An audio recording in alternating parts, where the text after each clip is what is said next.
Sejam todas bem-vindas no canal Restaura-te Mulher em Deus. Preparadas para uma nova história? A história de Batseba é uma das narrativas mais dramáticas e complexas encontradas nas escrituras hebraicas. Frequentemente resumida a um simples conto de adultério e poder, sua história é, na verdade, uma profunda exploração da natureza humana, da tentação, do abuso de autoridade e das consequências duradouras de nossas escolhas. Este vídeo se propõe a examinar os eventos que cercam Batseba, Davi e Urias com a profundidade que eles merecem. Este tema permanece intensamente relevante porque aborda questões atemporais de poder, ética e justiça. A narrativa nos força a confrontar o desconforto de ver um herói falhar catastroficamente e questionar a dinâmica entre os poderosos e os vulneráveis.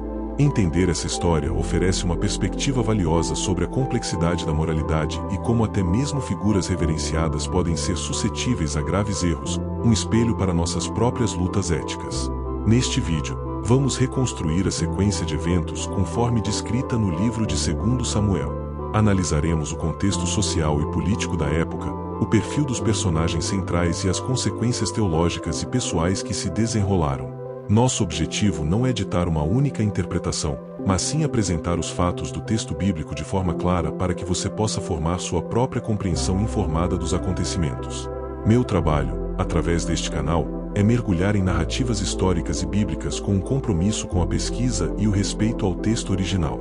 Utilizo fontes teológicas e comentários históricos para construir um retrato fiel e instigante dos eventos. A meta é oferecer uma análise sóbria e bem fundamentada, que vá além da superfície e promova uma reflexão genuína sobre essas histórias milenares e seu impacto duradouro. Para compreender plenamente a gravidade e as nuances do encontro entre Davi e Batseba, é fundamental primeiro visualizar o cenário onde tudo aconteceu. Não se tratava de um lugar qualquer, mas sim de uma cidade em um momento específico de sua história, governada por leis e costumes que influenciavam diretamente a vida e as escolhas de seus habitantes. A geografia e a cultura de Jerusalém são peça-chave neste quebra-cabeça. Jerusalém, sob o reinado de Davi, era a capital recém-unificada de Israel, um centro de poder militar, político e religioso em ascensão. A cidade estava em um período de expansão e prosperidade, com Davi consolidando seu reino contra inimigos vizinhos. A sociedade era patriarcal, onde a honra de um homem estava intrinsecamente ligada à conduta de sua esposa, e a linhagem era de suma importância para a herança e a identidade. Um conceito fundamental da época era a lei mosaica, que ditava regras rígidas sobre conduta moral, incluindo o adultério, crime punível com a morte para ambas as partes envolvidas, conforme Levítico 20:10. Além disso, a lealdade ao rei e à nação durante a guerra era uma virtude suprema. Um soldado em serviço era visto como alguém que dedicava sua vida a Deus e ao seu povo, tornando qualquer traição contra ele ainda mais hedionda. Existem diferentes perspectivas sobre a posição de Batseba na sociedade. Como esposa de Urias, um heteu e oficial de elite do exército de Davi, ela provavelmente desfrutava de um status social respeitável. No entanto, como mulher, sua autonomia era limitada. Ela vivia sob a autoridade de seu marido e, na sua ausência, estava em uma posição de vulnerabilidade, especialmente perante o poder absoluto do monarca que governava a nação. Imagine a estrutura da cidade. O palácio do rei era construído em um ponto elevado, provavelmente no Monte Sião, oferecendo uma visão panorâmica dos pátios e terraços das casas abaixo. Essa arquitetura, comum na região, permitia que a vida privada se tornasse inadvertidamente pública. O banho de Batseba, provavelmente um ato de purificação ritual após seu ciclo menstrual, era uma rotina normal que se tornou extraordinária devido à sua localização e ao observador. Com este cenário em mente, a dinâmica entre os personagens se torna mais clara. De um lado, um rei no auge de seu poder, ocioso em seu palácio enquanto seus homens lutavam. Do outro, um de seus soldados mais leais, defendendo o reino no campo de batalha. E entre eles, uma mulher cuja vida estava prestes a ser irrevogavelmente alterada pelo cruzamento desses dois mundos distintos. O rei Davi, neste ponto de sua vida, não era mais o jovem pastor que derrotou Golias. Ele era um monarca consolidado, um estrategista militar genial e um líder carismático que havia unido uma nação. Contudo, décadas de sucesso e poder podem corroer o caráter. O texto bíblico o apresenta em um momento de complacência, permanecendo em Jerusalém no tempo em que os reis saem para a guerra, uma indicação sutil de seu desvio do dever. Urias, o heteu, representa o oposto direto de Davi naquele momento. Embora não fosse israelita de nascimento, ele era um membro devoto e leal do exército de Davi, parte de um grupo de guerreiros de elite conhecidos como os Valentes de Davi. Sua identidade eteia ressalta sua completa integração e lealdade a Israel e ao seu rei. Sua conduta, como veremos, é marcada por uma honra e disciplina inabaláveis. Forma precisa. Numa tarde, Davi levantou-se do seu leito e foi passear no terraço do palácio. Deste ponto de vantagem, ele avistou Batseba se banhando. A visão de sua beleza o levou a inquirir sobre sua identidade. Ao ser informado de que era Batseba, esposa de Urias, o heteu, a identidade dela como mulher casada e esposa de um soldado leal não foi um impedimento. 4 palavras no hebraico original, que se traduzem em "eu estou grávida". Esta notícia transformou o pecado de Davi de um ato de luxúria para uma conspiração que agora envolveria engano, manipulação, finalmente, um plano para eliminar o único obstáculo à sua solução, o honrado marido dela. Ao receber a notícia da gravidez, o foco de Davi mudou imediatamente da satisfação do desejo para o controle de danos. A prioridade era proteger sua reputação e evitar as graves consequências legais e sociais do adultério.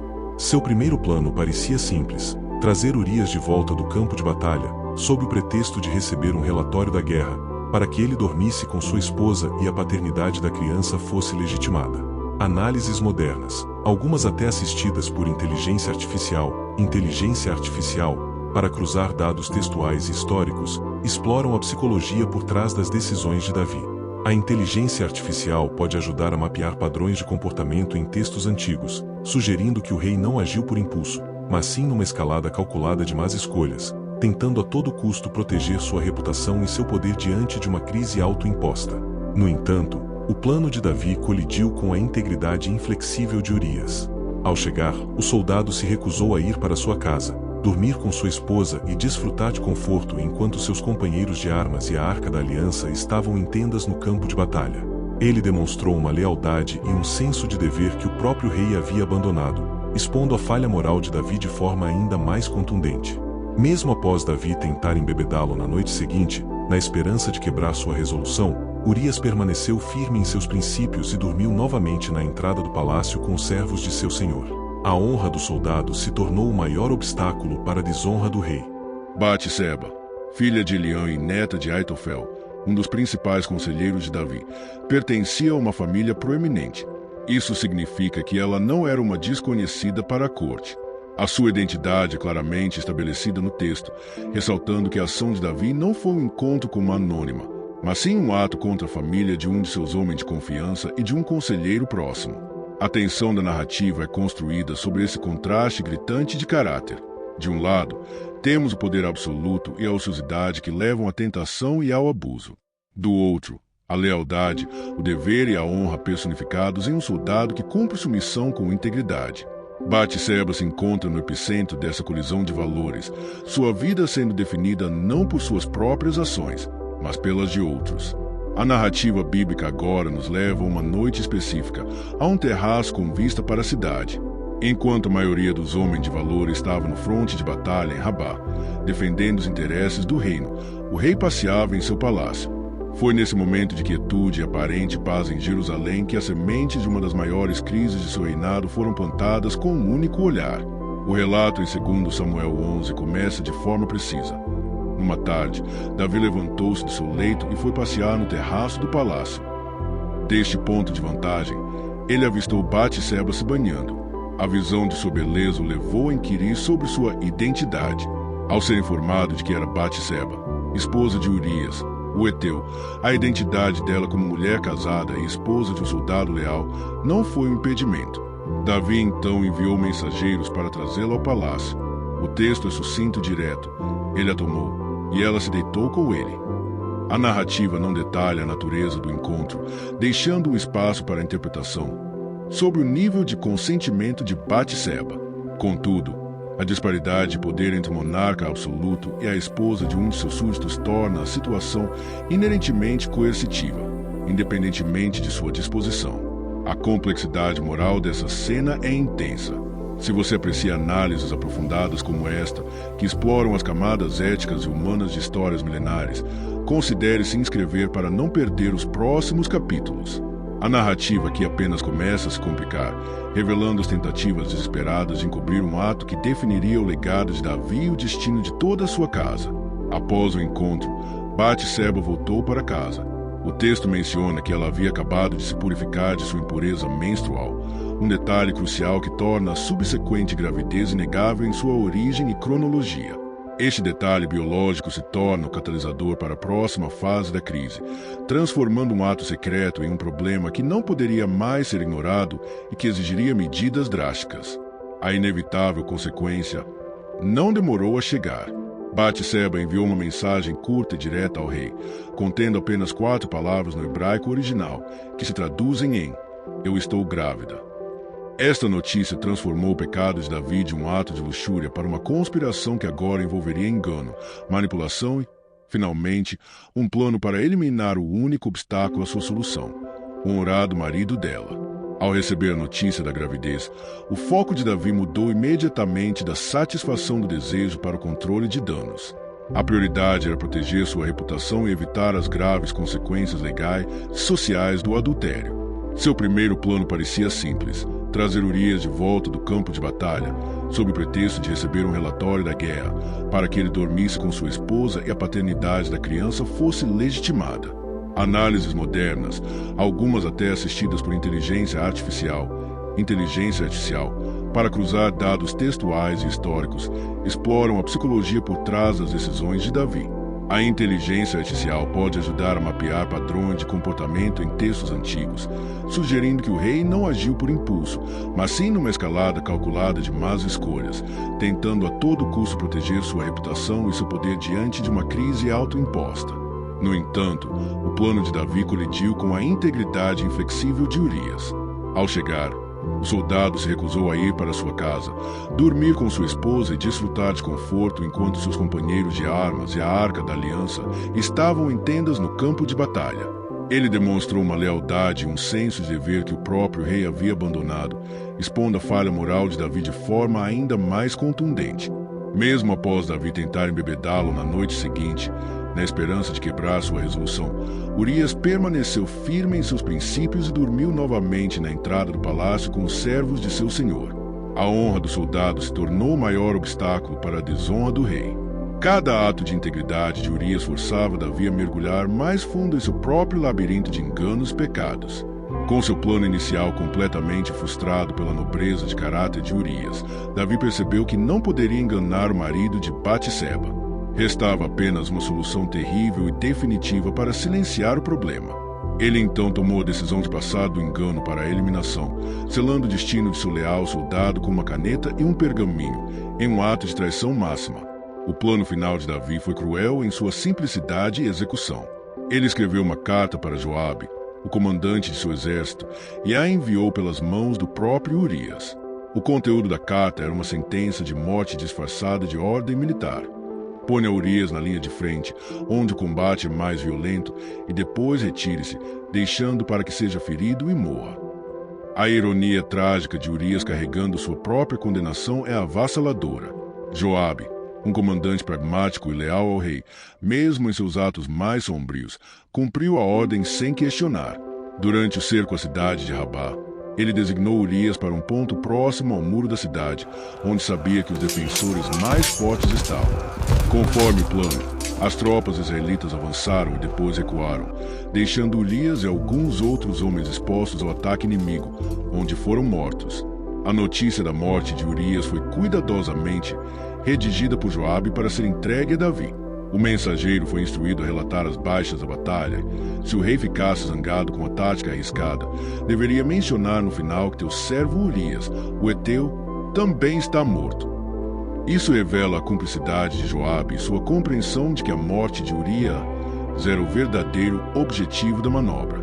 Ao receber a notícia, Davi respondeu com uma frieza calculista, oferecendo palavras de falso consolo ao mensageiro para que transmitisse a Joabe: não fique preocupado com isso, pois a espada devora tanto um como o outro. Ele efetivamente encerrou o assunto, tratando a morte premeditada de um de seus melhores homens como uma casualidade de guerra, acreditando ter encoberto seu crime com sucesso. Após o período de luto oficial de Batseba por seu marido, Davi a trouxe para o palácio e a tomou como sua esposa. Ela deu à luz um filho. Aos olhos do público, a história parecia resolvida. A viúva de um herói de guerra foi acolhida pelo rei. Contudo, o texto bíblico termina o capítulo com uma frase sinistra. Mas o que Davi fez pareceu mal aos olhos do Senhor. O silêncio de Deus foi quebrado pela chegada do profeta Natã ao palácio. Em vez de uma acusação direta, Natã usou uma parábola poderosa sobre um homem rico que, possuindo muitas ovelhas, roubou a única cordeira amada de um homem pobre para servir a um visitante. A história despertou a fúria de Davi, que, sem perceber a armadilha, declarou que o homem rico merecia a morte e deveria restituir a cordeira 4 vezes. Com a sentença proferida pelo próprio rei, Natã desferiu sua acusação. Tu és esse homem. O profeta então expôs detalhadamente os pecados de Davi: o adultério com Batseba, a conspiração e o assassinato de Urias por meio da espada dos inimigos de Israel. Natã revelou que, embora Deus tivesse perdoado seu pecado para que não morresse, as consequências seriam severas e duradouras, afetando toda a sua família. As consequências foram terríveis. Natã profetizou que a espada jamais se afastaria da casa de Davi, que a desgraça viria de sua própria família e que suas esposas seriam tomadas em plena luz do dia. A primeira consequência imediata foi a doença fatal do filho nascido de sua união com Batseba. Apesar do jejum e das orações desesperadas de Davi, a criança morreu, cumprindo a palavra do profeta. A resposta de Davi ao julgamento e à morte de seu filho marca um ponto de virada. Ele se levantou, se lavou, adorou a Deus e aceitou o veredito divino. Seu profundo arrependimento é tradicionalmente associado à composição do Salmo 51, um dos mais comoventes textos sobre confissão e o desejo de purificação. Nele, Davi clama: "Cria em mim, ó Deus, um coração puro e renova dentro de mim um espírito inabalável." Após esse período de julgamento e arrependimento, Davi consolou Batseba. Ela concebeu novamente e deu à luz outro filho, a quem chamaram de Salomão. O texto acrescenta um detalhe significativo: "E o Senhor o amou." Este filho, nascido da união que começou em pecado, se tornaria o herdeiro do trono, indicando um caminho de redenção e a continuação do plano divino, apesar da falha humana. A história de Batseba não termina com a morte de seu primeiro filho. Ela evoluiu de uma figura passiva, objeto do desejo de um rei, para uma posição de grande influência e poder. Como uma das esposas de Davi, mãe de Salomão, ela se tornou a rainha-mãe, uma posição de enorme prestígio e autoridade na corte. Sua jornada reflete uma notável transformação de vítima para uma estrategista política. Seu papel foi crucial na sucessão do trono. Quando Davi estava velho e outro de seus filhos, Adonias, tentou usurpar o poder, foi Batseba, em aliança com o profeta Natã, quem interveio decisivamente. Ela se apresentou perante o rei Davi para lembrá-lo de sua promessa de que Salomão seria seu sucessor, garantindo assim a ascensão de seu filho ao trono de Israel, conforme a vontade divina. O legado de Batseba é, portanto, duplo. Ela é para sempre associada a um dos episódios mais sombrios do reinado de Davi, um símbolo das consequências devastadoras do abuso de poder. Ao mesmo tempo, ela emerge como uma figura resiliente que assegurou a continuidade da linhagem real davídica através de Salomão, desempenhando um papel fundamental na história de Israel, surpreendentemente, na genealogia de Jesus Cristo, como mencionado no Evangelho de Mateus.